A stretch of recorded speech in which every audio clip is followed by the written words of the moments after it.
চাচাতো বোনের সাথে রাতে যেভাবে কাজ করলাম গল্পটি সম্পূর্ণ শুনলে আপনারা মেশিন দিয়ে টপ টপ করে পানি চলে আসবে, আপনারা হাতের কাজ করতে বাধ্য হবেন। তাই হাতের কাজ করার আগে অবশ্যই হাতের কাছে টিস্যু রাখবেন। যখন আমি শহরে এলাম তখন আমার চাচার মেয়ের রুমে থাকতাম।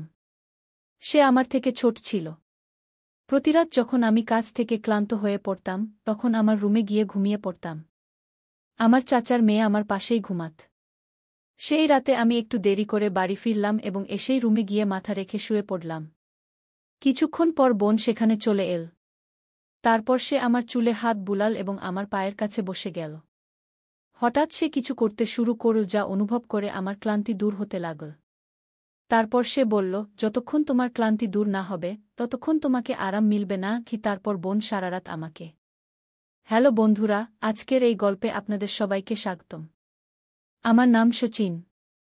আমি যে মেয়ের রুমে থাকতাম আমার মনে হয়েছিল সে ছোট, কিন্তু সে মোটেও ছোট ছিল না। সে এতটাই বুদ্ধিমতী ছিল যে 7 বছরের একটি ছেলের দেখাশোনা করতে পারত। আসলে আমি কাজের সূত্রে শহরে এসেছিলাম এবং আমার চাচার বাড়িতে থাকতে শুরু করি। আমার মা আমাকে অবিবাহিত ছেলেদের সাথে থাকতে দিতে রাজি ছিলেন না। তিনি বলেছিলেন, শহরে তোমার চাচার বাড়ি আছে, তুমি সেখানেই থাকবে। আমি শহরে একটি ভালো বেতনের চাকরি পেয়েছিলাম।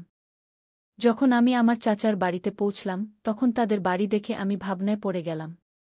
চাচার বাড়ির দরজা এত ছোট ছিল যে আমার ব্যাগ এবং আমি একসাথে ভেতরে যেতে পারতাম না। কারণ এখন আমাকে সেই ছোট বাড়িতে থাকতে হবে। বাড়িতে রান্নাঘর ছাড়া একটি বেডরুম এবং একটি হল ছিল এবং সেটাও খুব ছোট ছিল। আমরা গ্রামে একটি বড় বাড়িতে থাকতাম। এখন আমি কাজের সূত্রে শহরে আমার চাচার বাড়িতে থাকতে এসেছি। চাচার বাড়িতে চাচা, চাচি এবং তাদের একটি মেয়ে ছিল। চাচা গ্রামে সবাইকে বলতেন যে শহরে তার খুব বড় বাড়ি আছে। এখন আমি সত্যিই তার বড় বাড়ি নিজের চোখে দেখছি। চাচার মেয়ে এখন 8 বছরের হয়ে গেছে। তার নাম ছিল। আমি জানতাম না যে 8 বছরের অঞ্জলি এত কিছু জানত।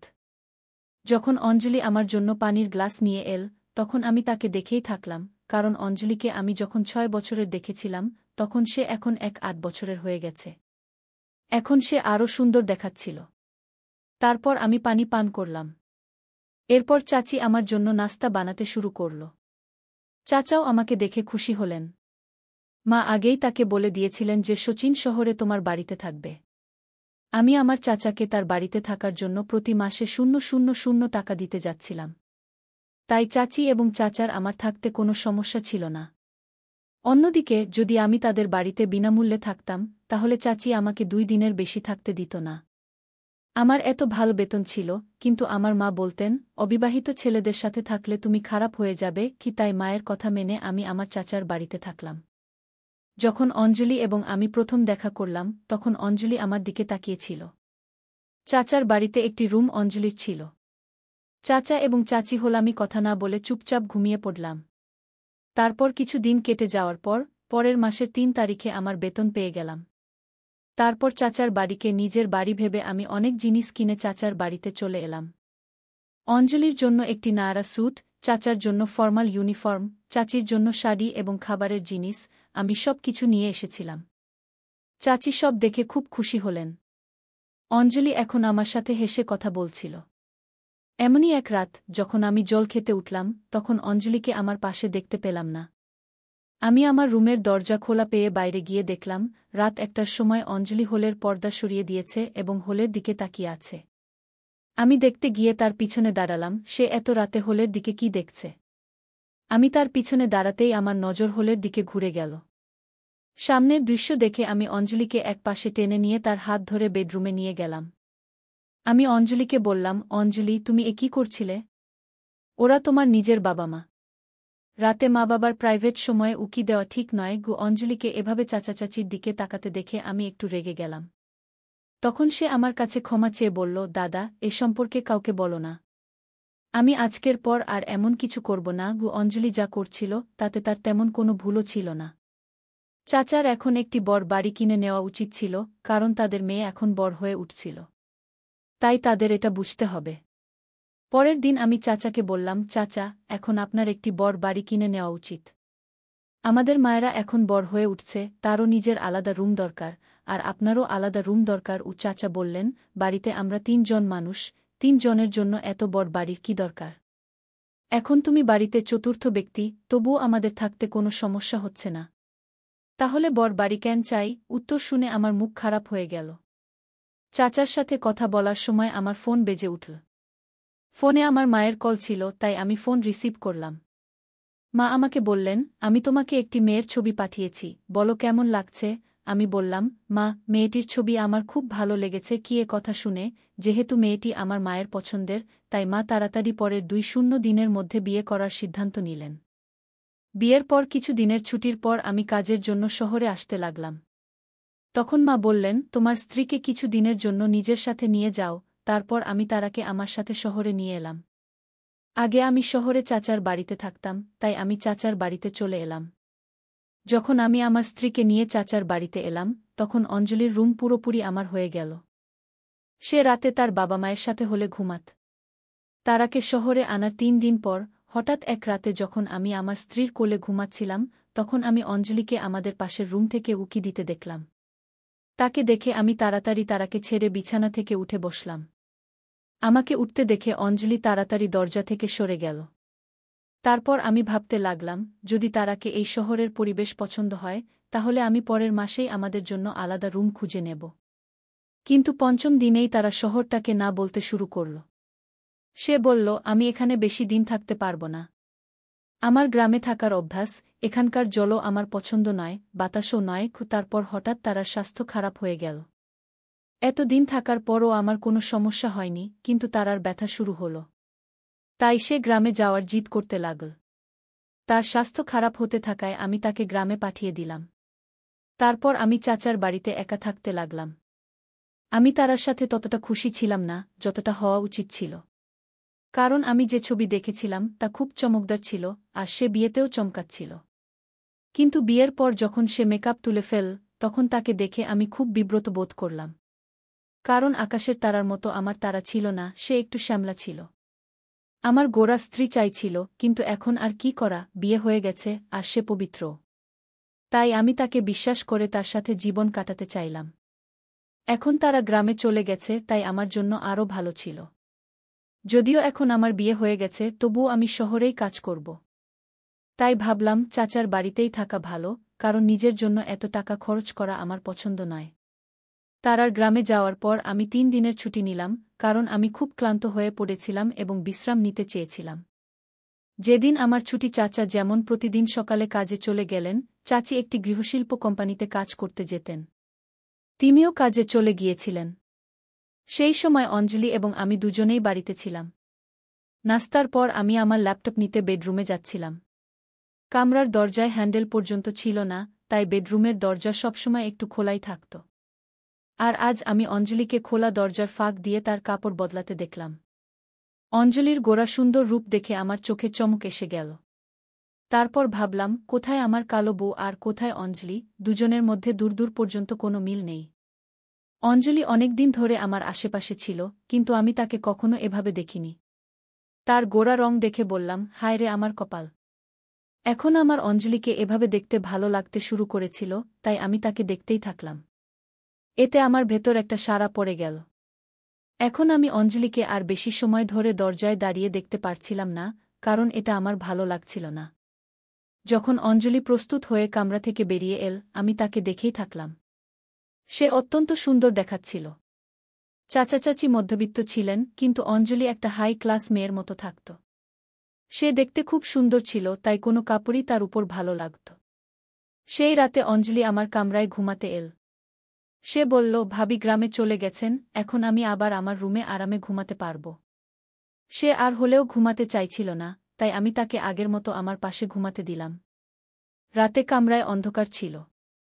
কিছুক্ষণ পর আমি কারো হাঁটার শব্দ শুনলাম। আমি কামরার লাইট জ্বালালাম, তখন দেখলাম অঞ্জলি তার কাপড়ের পাশে দাঁড়িয়ে আছে। আমি তার কাছে গেলাম এবং কিছু না বলে আমার শার্ট খুলে রেখে লাইট বন্ধ করে ঘুমিয়ে পড়লাম। আমার মনে হল অঞ্জলিও তার কাপড় বদলাতে দাঁড়িয়েছিল, তাই লাইট বন্ধ করে দিয়েছিলাম।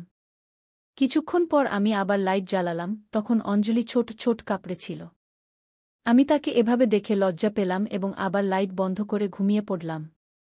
পরের দিনও আমার ছুটি ছিল, কারণ আমার ছুটি পুরো 3 দিনের ছিল। তাই আমার বন্ধু আমাকে বলল যে আজ আমাদের কোথাও বেড়াতে যাওয়া উচিত। তাই আমি আমার বন্ধুর সাথে দুপুরে বেড়াতে গেলাম। তখনই আমি অঞ্জলিকে একটি দামি ক্যাফেতে বসে থাকতে দেখলাম। তার সখীরা খুব হাইফাই লাগছিল। সে বাড়ি থেকে আলাদা আলাদা কাপড় পরে বেরিয়েছিল, আর এখন আমি অঞ্জলিকে একেবারে অন্য রকম কাপড়ে দেখছিলাম। তারপর আমি উঠে গিয়ে অঞ্জলির সাথে দেখা করলাম। আমি তাকে বললাম, এসব কি?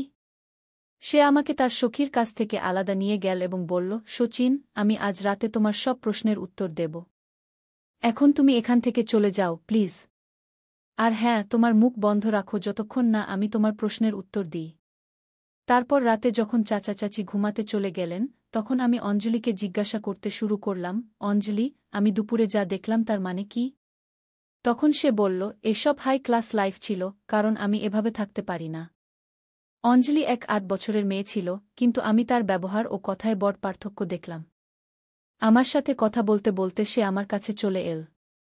যেদিন থেকে আমার বিয়ে হয়েছে সেদিন থেকে আমি অনুভব করছিলাম যে একজন নারী থেকে আমি কতটা সুখ পাই, আর এখন অঞ্জলির মতো সুন্দরী মেয়েকে আমার পাশে দেখে আমি আমার হুঁশ হারাতে শুরু করেছিলাম। কিন্তু যেই আমার হুঁশ ফিরল এবং আমি অঞ্জলিকে আমার থেকে দূরে সরালাম, তখন আমার মনে হল না যে অঞ্জলি আমার চাচার মেয়ে, কারণ তার ব্যবহারে আমার তা মনে হয়নি। সেই রাতে আমি তাকে আমার থেকে দূরে সরিয়ে ঘুমাতে চলে গেলাম এবং সকালে উঠার আগেই কামরা থেকে বেরিয়ে গেলাম। আমি হলে বসে নাস্তা করছিলাম, যখন অঞ্জলি কামরা থেকে বেরিয়ে এল, তখন আমি তাকে খোঁড়াতে খোঁড়াতে হাঁটতে দেখলাম। আমি বুঝতে পারছিলাম না যে সে কেন এভাবে পায়ে খোঁড়াচ্ছে। আমার মনে হল হয়তো তার পায়ে কিছু লেগেছে। যখন চাচির নজর তার উপর পড়ল, তখন চাচি তাকে জিজ্ঞাসা করলেন, অঞ্জলি, তুমি এত খোঁড়াচ্ছ কেন? তোমার পায়ে কোনো সমস্যা আছে? এতে সে বলল, শচীন আমার থেকে ভালো জানে যে আমার পায়ে কি সমস্যা আছে। অঞ্জলি সরাসরি আমার দিকে ইশারা করল। আমি এর কারণ জানতাম না এবং এও জানতাম না যে সে আমাকে এমন কেন বলল। তবুও আমি চাচিকে বললাম যে ঘুমানোর সময় অঞ্জলির পা বিছানার কোণায় লেগে গিয়েছিল। অঞ্জলি সকাল থেকে সন্ধ্যা পর্যন্ত আমাকে খুবই লোভনীয় দৃষ্টিতে দেখছিল। তারপর আমি ভাবলাম, যেই চাচি কাজে যাবেন, আমি তাকে এমন মিথ্যা বলার কারণ জিজ্ঞাসা করব। সেই সময় অঞ্জলি আমাকে বলল, আজ আমি শুধু আমার মায়ের সামনে খোঁড়াচ্ছিলাম, কাল বাবার সামনেও এভাবেই খোঁড়াব। আরও অনেক কিছু করতে পারি আমি, যদি তুমি আমাকে তা না দাও যা আমি চাই। সে বলল, যখন তোমার কোনো কিছুরই প্রয়োজন নেই, তখন আমি তোমাকে কিভাবে কিছু দিতে পারি? তখনই অঞ্জলি আমার কাছে এল। তারপর সে বলল, ঠিক আছে, তুমি যা চাও তা আমার কাছ থেকে নিতে পারো। এবং সে আমার সামনে তার বাহু প্রসারিত করে দাঁড়িয়ে রইল। আমি বুঝতে পারলাম না সে কি বলছে। তখনই সে আমার হাত ধরে তার কোমরে রাখল এবং বলল, তুমি যা চাও আমার সাথে করতে পারো, কিন্তু এর জন্য তোমাকে আমাকে কিছু অর্থ দিতে হবে। তখন আমার মনে পড়ল, গত রাতেও সম্ভবত অঞ্জলি আমার প্যান্ট থেকে কিছু টাকা নিচ্ছিল, কিন্তু তবুও আমি তাকে কিছু বলিনি। কিন্তু এখন সে চরম সীমায় পৌঁছে গেছে। সে টাকার জন্য এত অল্প বয়সে অবাঞ্ছিত কাজ করতে প্রস্তুত ছিল। সে জোর করে আমার হাত তার কোমরে রাখল। আমি তাকে বললাম যে এটা সব ভুল, কিন্তু সে একটাও শুনল না এবং তারপর সে আমাকে জড়িয়ে ধরল। তারপর কোনোমতে আমি অঞ্জলি থেকে দূরে সরে গেলাম। সে আমাকে আবার তার দিকে টেনে নিল। তারপর সে বলল, এখন আমাদের মধ্যে কেউ নেই, তুমি আমার কাছ থেকে যা চাও নিতে পারো। অঞ্জলি কথা বলছিল, তখনই দরজায় চাচি এসে পড়লেন। চাচি যখন আমাদের দেখলেন, তখন অঞ্জলি আমার থেকে বেশি দূরে ছিল না। চাচি অঞ্জলিকে বললেন, অঞ্জলি, তুমি এসব কি করতে যাচ্ছ? অঞ্জলি নির্ভয়ে চাচিকে বলল, আমি কি ভুল করছি? আমিও একটি ভালো হাই ক্লাস জীবন যাপন করতে চাই, তাই আমি তাই করছি যা আপনি করেন। আপনি কি আপনার ম্যানেজারের সাথে এমন কিছু করেন না এবং তার কাছ থেকে টাকা নেন না? আমি এসব দেখেছি। এখন আমার কাছে আমার বাড়িতে বেশি টাকা উপার্জনের উপায় পেয়েছি, তাই আমি তার সাথে এসব করতে প্রস্তুত। তখন চাচি অঞ্জলির উপর চিৎকার করে উঠলেন। তিনি অঞ্জলিকে বললেন যে তুমি খুব বোকা, তোমার বড়দের সাথে কথা বলার কোনো বুদ্ধি নেই। চাচি অঞ্জলির মুখ বন্ধ করার জন্য তার দিকে দৌড়ে গেলেন, কিন্তু তখনই আমি চাচিকে থামিয়ে দিলাম। তারপর আমি চাচিকে বললাম, অঞ্জলি যা বলছে তা কি সত্য? তখন চাচি লজ্জায় মাথা নিচু করে দাঁড়িয়েছিলেন এবং আমার প্রশ্নের উত্তর দিতে পারলেন না। তখন আমি আরও বললাম, চাচি, আপনি এটা কি করছেন? সম্ভবত এসব দেখে অঞ্জলির অবস্থা খারাপ হয়ে যাচ্ছে। যেদিন থেকে আমি এই বাড়িতে এসেছি, আমি তাকে একবার নয়, দুবার আমার পকেট থেকে টাকা নিতে দেখেছি। আমার টাকা একবার নয়, বহুবার চুরি হয়েছে, কিন্তু আপনার এবং মায়ের কারণে আমি শান্ত থেকেছি। আমি এই পরিবারের কোনো সদস্যের উপর কখনো সন্দেহ করিনি, কিন্তু এই বিষয় থেকে চিরতরে মুক্তি পাওয়া জরুরি ছিল, কারণ অঞ্জলির অবস্থা দিন দিন খারাপ হয়ে যাচ্ছিল। যেদিন থেকে আমি অঞ্জলিকে টাকা চুরি করতে দেখেছি, সেদিন থেকে আমি তার উপর নজর রাখছি। সে এখন আমার সামনে টাকা চুরি করতে পারছিল না, এবং আমি জানতাম না যে অঞ্জলি এখন এমন পথ বেছে নেবে। আপনি আমাকে সত্য বলুন, আপনারা দুজন মিলে চাচার পিছনে এই বাড়িতে একসাথে কি করছেন? আমার কথা শুনে চাচি কেঁদে ফেললেন। তারপর তিনি বললেন, দয়া করে ধৈর্য ধরুন এবং আপনার চাচাকে কিছু বলবেন না। শুধু একবার আমি একটি ছেলেকে আমার কোম্পানিতে নিয়ে গিয়েছিলাম, তারপর কখন তার নজর আমার উপর পড়ল, আমি টেরই পাইনি। আমার কোম্পানিতে একজন ম্যানেজারের সাথে আমার সম্পর্ক আছে, এবং সেই সম্পর্কের একমাত্র কারণ টাকা। আপনার চাচার কাছে টাকা থাকা সত্ত্বেও তিনি আমাদের সুখে রাখতে পারেন না, এবং না তার কোনো মাথাব্যথা আছে। আপনার চাচা আমার এবং তার মেয়ের সম্পর্কে কখনো কিছু ভাবেননি। ম্যানেজার থেকে যে টাকা পাই তা দিয়ে আমি আমার এবং অঞ্জলির কিছু প্রয়োজন মেটাই, কিন্তু আমি জানতাম না যে অঞ্জলির প্রয়োজন এত বেড়ে যাবে। আপনার চাচার শহরে আরও একটি বাড়ি আছে, সেই বাড়ি এই বাড়ি থেকে বড়, কিন্তু আপনার চাচা সেই বাড়ি ভাড়া দিয়ে টাকা উপার্জন করেন এবং আমাদের এত ছোট বাড়িতে মানিয়ে নিতে বাধ্য করেন। আপনার চাচার কৃপণতার কারণে এই সময় আমাদের জীবনে এসেছে, কিন্তু এখন আমি আমার ভুল বুঝতে পেরেছি। তারপর চাচি অঞ্জলিকে স্নেহে জড়িয়ে ধরে বললেন, আমাকে ক্ষমা করো, আমি আজকের পর সেই চাকরি এবং ম্যানেজারের সংস্পর্শ ছেড়ে দেব। তখন অঞ্জলি বলল, মা, আমি ইচ্ছা করেই এটা করছিলাম যাতে আপনি এসব ছেড়ে দেন। যখন শচীন ভাই আমাকে টাকা চুরি করতে দেখল, তখন আমি তাকে সব সত্য বলেছিলাম। আপনি ভুলে গিয়েছিলেন যে টাকা উপার্জনের জন্য আপনি আপনার ম্যানেজারের সাথে কি করছেন, এবং এটাও ভাবেননি যে যদি আমি এটা জানতে পারি, তাহলে আমি কি ভাবব। শচীন ভাইয়ের ধন্যবাদ, যিনি আমার চোখ খুলে দিয়েছেন। আজ আপনি আপনার ভুল বুঝতে পেরেছেন, এবং আমিও আমার ভুল বুঝতে পেরেছি। অঞ্জলি এবং আমি মিলে চাচিকে তার ভুল বুঝিয়ে দিলাম। আমিও চাচিকে বোঝালাম এবং একটি ছোট্ট খেলা খেলার জন্য বললাম। শেষ পর্যন্ত চাচি আমার কথা মেনে নিলেন এবং অঞ্জলিকে নিয়ে চিরতরে তার মায়ের বাড়ি চলে গেলেন। তখনই চৌগি চাচার মনে একটি আলো জ্বলে উঠল এবং তিনি তার ছোট্ট ঘরটি ছেড়ে দিলেন এবং তার জিনিসপত্র অন্য ঘরে সরিয়ে নেওয়ার কথা বললেন। এটি শুনে চাচি এবং অঞ্জলি খুব খুশি হলেন এবং দুজনেই আমাকে ধন্যবাদ দিলেন। সেই দিন থেকে চাচা তার কৃপণতা অনেক কমিয়ে দিলেন। আমিও জীবনের পথে আমার মা ভালোভাবে শিখিয়েছিলেন যে জীবনে টাকা সঞ্চয় করা উচিত, কিন্তু প্রথমে নিজের পরিবারের মানুষদের খুশি রাখার পর। যদি কেউ তার স্ত্রী এবং বাচ্চাদের সব বিষয়ে না বলে দেয়, তবে ঘরের ব্যক্তি ভুল পথে যেতে পারে। একজন মানুষ নিজের এবং নিজের পরিবারের জন্য উপার্জন করে। একভাবে কৃপণ হওয়া ভালো, কিন্তু এতটাও কৃপণ হবেন না যে আপনার পরিবার কোনো ভুল পথে চলে যায়। আমাদের কৃপণতার কারণে কখনো কখনো আমাদের ঘরের কেউ দুর্ভাগ্যের দিকে যেতে পারে। আমাদের এই বিষয়েও ভাবা উচিত। টাকা সঞ্চয় করুন, কিন্তু এতটাও নয় যে আপনি আপনার জীবন যাপন করাই ভুলে যান। তাই আমার প্রিয় বন্ধুরা, এটি ছিল আমাদের আজকের ছোট্ট গল্প। আপনি এই গল্পটি কেমন লাগলো তা কমেন্ট করে অবশ্যই জানান।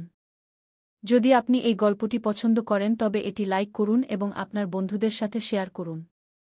যদি আপনি এমন আরও ইন্টারেস্টিং এবং রোমান্টিক গল্প শুনতে চান তবে চ্যানেলটি সাবস্ক্রাইব করুন এবং বেল আইকন অন করুন যাতে আপনি আমার প্রতিটি গল্প সময়মতো পেতে পারেন। কাল দেখা হবে আরও একটি নতুন গল্প নিয়ে। ধন্যবাদ।